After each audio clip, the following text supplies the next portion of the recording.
She hasn't left yet. She's still there, in your bed, at your dinner table, in your passenger seat. But she's already gone. And the most brutal part of this whole thing, the moment she emotionally checked out of your relationship was weeks, maybe months, before you felt it. You were loving someone who had already quietly, privately made a decision.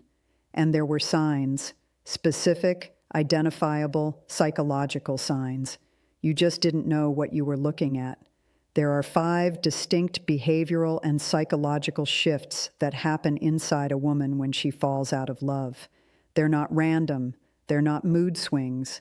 They follow a predictable internal sequence. And if you understand that sequence, you can read exactly where she is emotionally at any given moment.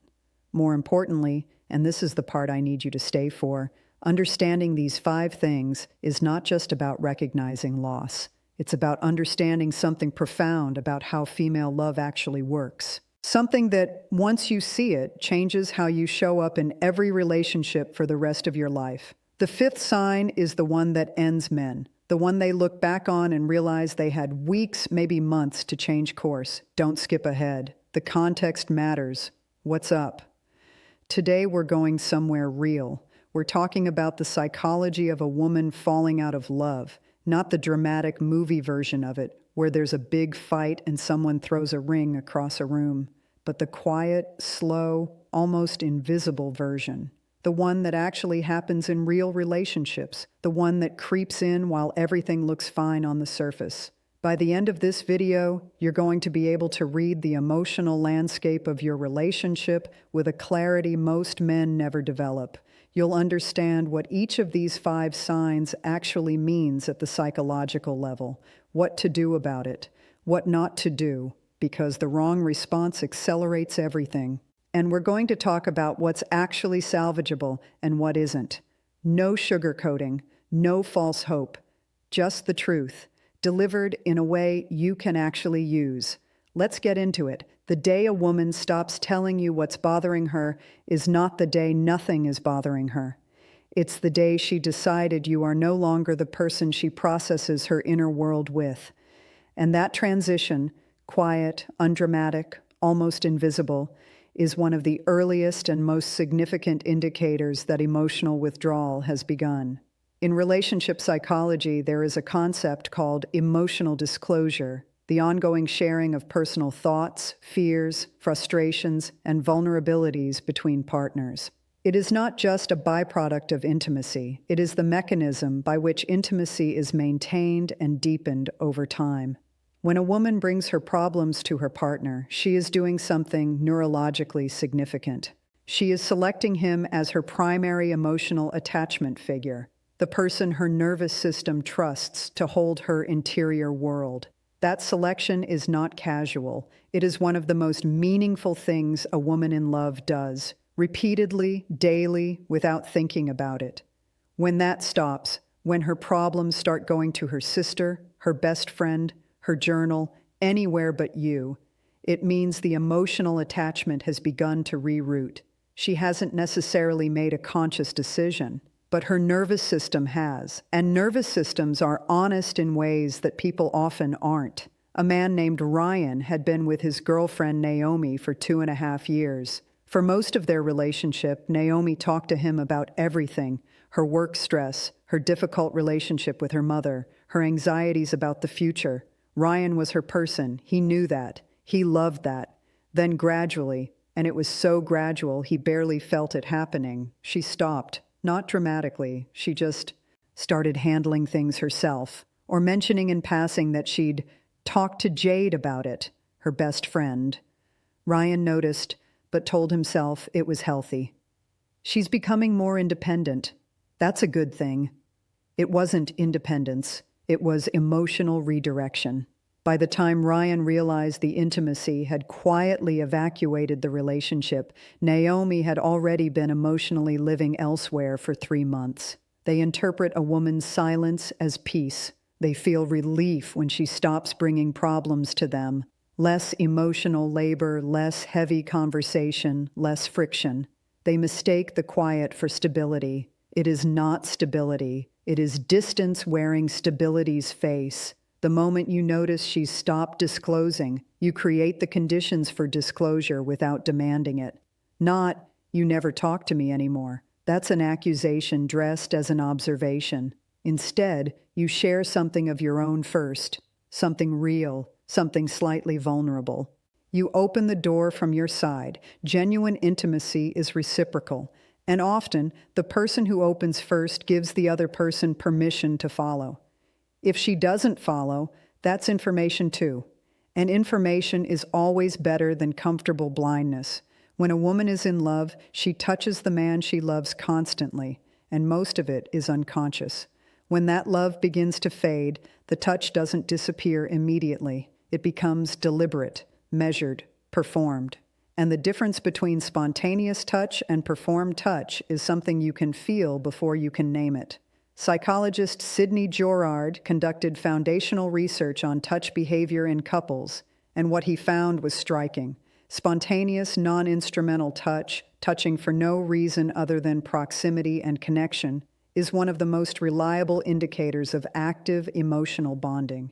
When a woman is in love, she touches you because her nervous system wants to close the physical distance between you. It's neurological. The brain, during active attachment, releases oxytocin in response to proximity, and touch is both a trigger and a reward for that release. When emotional withdrawal begins, this mechanism starts shutting down. Touch becomes deliberate. A kiss hello because that's what you do. A hug goodbye because it would be strange not to. The form remains. The impulse behind it evaporates. What you're left with is the choreography of affection without the feeling that created the choreography.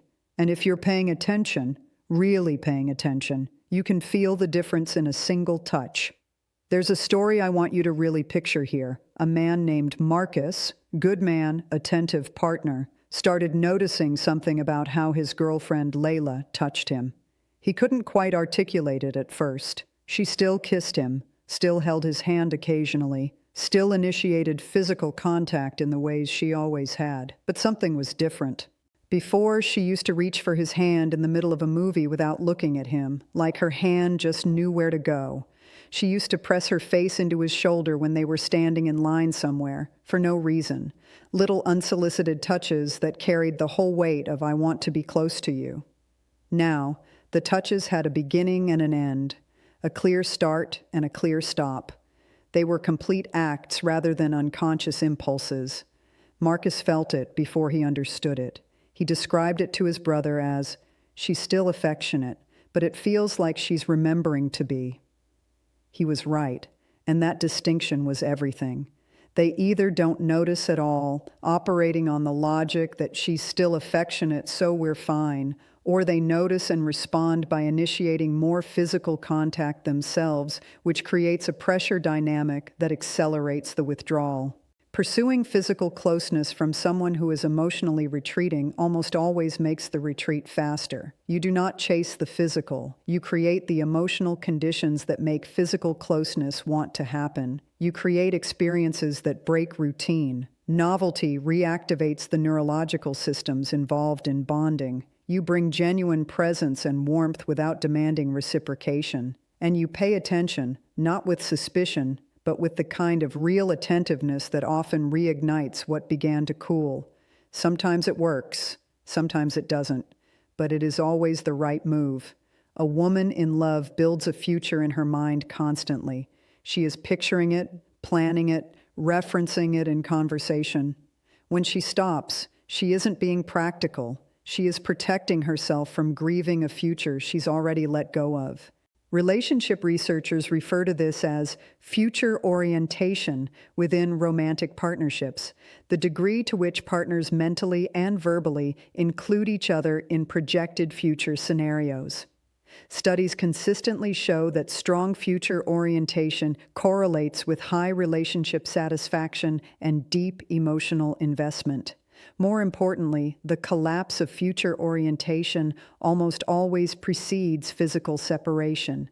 Long before a woman ends a relationship, she stops building it forward in her mind. She starts living in the present tense of the relationship, or worse, in a kind of emotional past tense, rather than the future tense she used to inhabit. Watch for it in language. She used to say, when we go to Italy, and now she says, I've always wanted to go to Italy. She used to talk about the apartment you'd get together, and now the topic makes her vague and non-committal. Futures disappear from her vocabulary before she disappears from yours. A woman named Camille and her boyfriend of 3 years, Andre, had always had a rich shared future. They'd talked about cities they'd live in, the dog they'd name, the kind of house they wanted, the way they'd travel in their 30s. It was a whole imagined world they built together in conversation.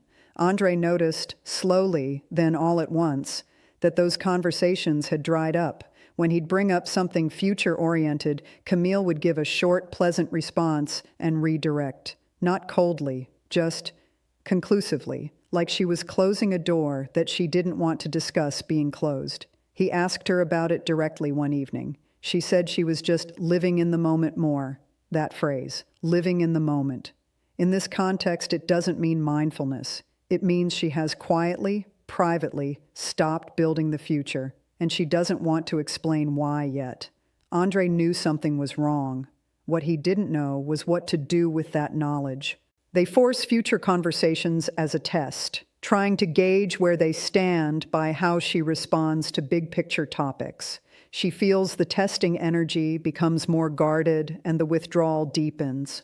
Or they go silent on future topics themselves, hoping the distance will somehow resolve on its own. It doesn't. Silence in a troubled relationship is never neutral. It's a vote for the current direction. You create a new future rather than referencing the old one. Not grand plans, small ones. I want to take you somewhere you've never been next month. I'm not telling you where yet. Novelty and mystery reactivate the imagination, and a woman who can start to picture something new with you is a woman whose emotional future orientation is beginning to reopen. It's not guaranteed, but it gives the relationship its best possible chance. One of the most painful and least discussed signs of emotional withdrawal is this. She stops caring about your victories. And the absence of that care is one of the loneliest feelings in a relationship. But here's the part no one tells you. It's not that she wants you to fail. It's that your life has stopped feeling like her life. And when your life stops feeling like hers, your wins become the wins of a stranger. In deeply bonded relationships, partners experience something psychologists call self-expansion, the psychological phenomenon where the other person's experiences, achievements, and qualities become integrated into your own sense of self. Their win feels like your win. Their excitement becomes your excitement, because the boundary between you and us becomes genuinely blurred. When emotional withdrawal begins, that boundary re-solidifies, the self contracts back, and suddenly, his promotion is just his promotion. His achievement is just something that happened to him. She can respond politely, even warmly, but the cellular level thrill of it, the genuine pride that used to light up her face, that requires a degree of self-expansion that is no longer happening. She can imitate the response. She cannot manufacture the feeling behind it. A man named Devin got a promotion he'd been working toward for almost 2 years. It was a big deal, a genuine, meaningful life achievement. He called his girlfriend Sophia the moment he found out. She said the right things. "Oh my God, that's amazing. I'm so proud of you." All the correct words in the correct order. But Devin hung up the phone feeling oddly hollow. He couldn't put his finger on why. She'd said she was proud. She'd said it was amazing. But something in her voice was absent. The quality of excitement that used to make her unable to get sentences out properly when he had good news. The way she used to immediately start talking about celebrating before he'd even finished explaining. That breathless, it's happening to both of us energy, it wasn't there.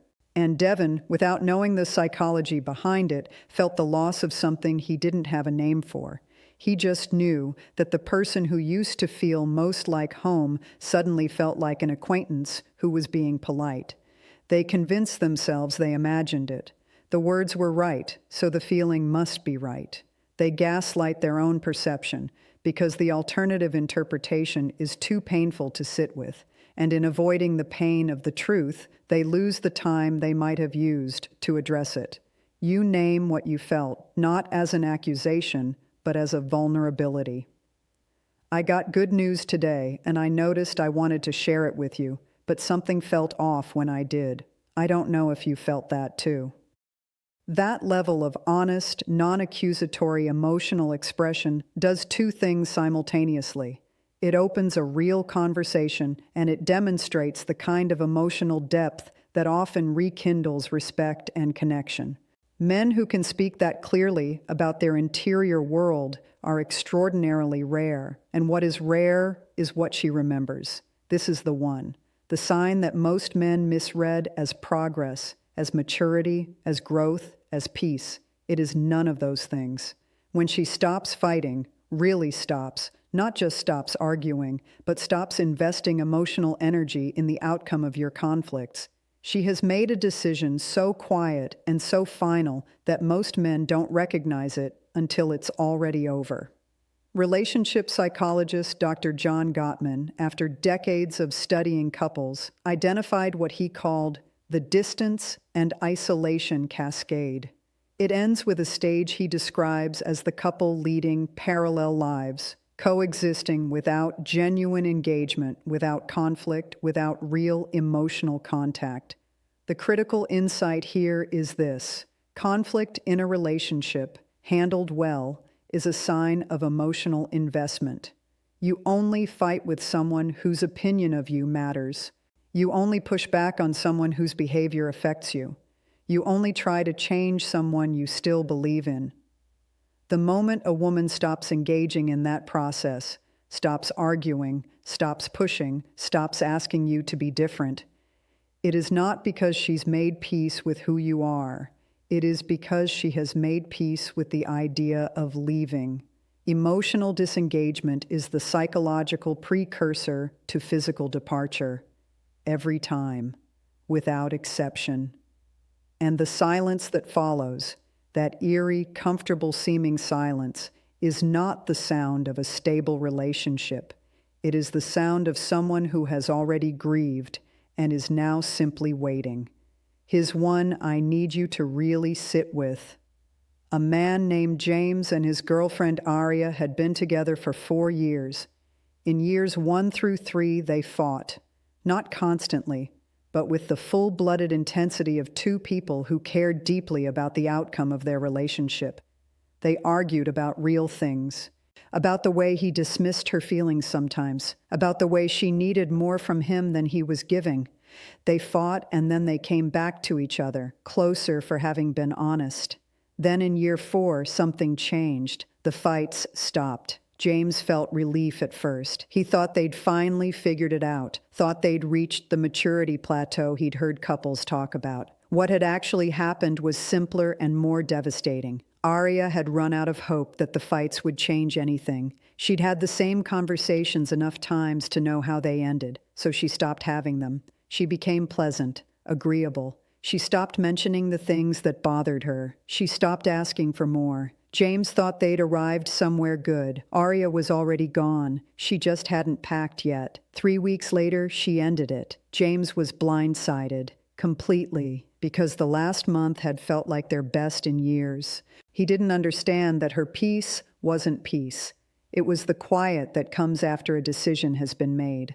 They interpret the absence of conflict as the presence of harmony. They feel the relief of reduced friction and assign it a positive meaning. They stop looking, stop asking, stop paying attention, right at the moment when paying attention has never mattered more. When the conflict disappears and something feels off, you go toward it, not away from it. You create a moment of genuine, private honesty, not, is everything okay? She'll say yes, something more real. I've noticed things have been quieter between us. I don't know if that's good or something we need to talk about. I want to know where you actually are. That question, direct, vulnerable, without an agenda, gives her an opening to be honest. She might take it, she might not, but you will have done the one thing that most men in this position never do. You went toward the truth instead of away from it. And even if it's already too late, you'll carry yourself out of whatever comes next with your integrity intact. That matters more than you know right now. Here it is, the thing I've been building toward. Every sign we talked about today, the emotional withdrawal, the transactional touch, the vanishing future, the absent celebration, the silent surrender, every single one of them is a symptom. The disease underneath all of them is this. She stopped feeling like she was the most important thing in the room you were both standing in. Not every room, not dramatically, just gradually, consistently over time, she stopped feeling chosen. She stopped feeling seen. She started feeling like the background of your life rather than the center of your attention. And here is the hardest truth in all of this. Most of the time, the men who lose women this way are not bad men. They are not cruel. They did not cheat, did not abuse, did not destroy anything visibly. They simply got comfortable. They stopped pursuing the woman they had already won. They stopped creating the emotional experiences that made her fall in love in the first place. They maintained the relationship like a car they'd already paid off, assuming that ownership meant it would keep running. Love doesn't work like that. It is not a possession. It is not a state you achieve and then maintain by not breaking it. It is a living thing, and living things either grow or they die. There is no holding pattern. The men who keep remarkable women for decades through the full weight and complexity of real life are not the ones with the most impressive credentials or the smoothest personalities. They are the ones who never stopped being curious about the woman they were with, who never stopped choosing her in small, daily, specific ways, who made her feel consistently that she was not lucky to have him. She was wanted by him. Wanted, not owned. Wanted. That distinction is everything. So if you're watching this and recognizing signs, whether that's in a relationship you're in now or one that already ended, let this be the thing you take with you. The work of love is not dramatic. It's not grand gestures. It's the daily practice of actually showing up, present, curious, intentional, for the person you chose. If you still have time, start now, not tomorrow. If you don't, then let this understanding become the thing that makes your next relationship different from the inside out. Either way, you're not the same man who started this video, and that matters. So here's my question. Which of these 5 signs hit closest to home, and I mean really hit, for you? Is it the one you recognized in a relationship that already ended? The one you're watching happen right now and didn't have a name for until this video? Or the one you're determined never to see in your life again? Drop the number in the comments. 1 through 5, that's all, just the number. Because I promise you, the men in the comment section will know exactly what it means. And sometimes just seeing your number next to someone else's is the thing that makes you feel a little less alone in this. If this video gave you something real, a framework, a new way of seeing, a name for something you've been feeling, hit subscribe, because this is what we build here, not surface-level dating tips, not empty motivation, real psychology, real self-awareness, for men who are done operating blind. I'll see you in the next one.